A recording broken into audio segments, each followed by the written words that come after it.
انت اتكلم. نعم. قول شاكوش.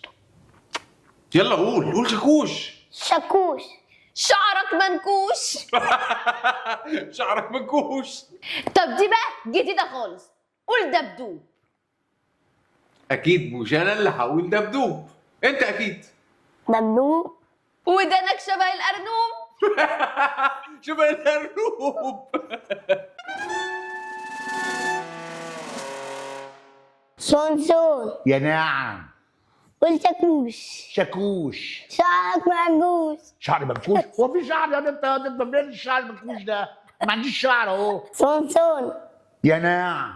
قول دبدوب. دبدوب. ودانك شبه الأرنوب. ايه ده؟ انت كل مره تقول لي ودانك شبه الارنوب، مره تقول لي شعرك منكوش. انت بتجيب الكلام ده منين يا ابني؟ هما اللي كانوا بيقولوا لي كده تحت. تحت؟ هم مين؟ بسبوسة اللي شعرها ملولو، وحمادة اللي مناخيره طويلة. شعرها ملولو ومناخيره طويله؟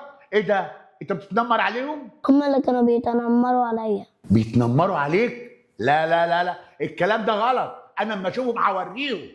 أنا كنت زعلان في الأول لما كانوا بيقولوا لي كده، دلوقتي أنا بعمل زيهم. ولا انت تعمل زيهم ولا هم يعملوا زيك. ما ينفعش، ما ينفعش حد يسخر من حد عشان ده عيب. ماما قالت لي اللي يتنمر عليك اتنمر عليه. يتنمر عليك وانت بتتنمر عليه؟ ما هو ده غلط. ولا انت تتنمر على حد ولا حد يتنمر عليك. المفروض أعمل إيه لما حد يقول لي كده يعني؟ لازم تكون واثق من نفسك وتقول ربنا خلقني كده وانا جميل وبحب شكلي كده.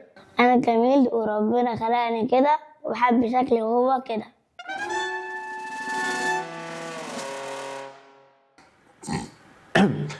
قول جاكيتة. نعم. اقصد فين الروشتة؟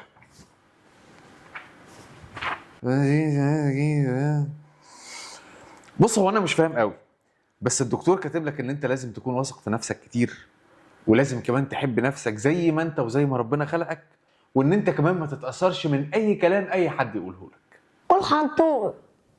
انا حنطور؟ حنطور. شكرا للدكتور. نورت يا امور.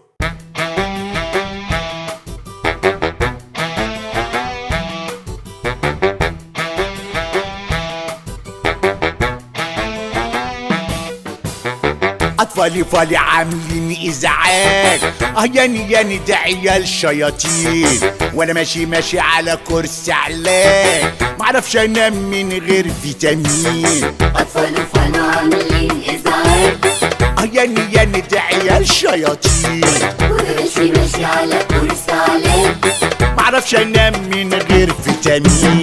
دكتور ونفساني ثاني ياني ده وياني ياني مش عارفه انام منه بيزنوا في وداني.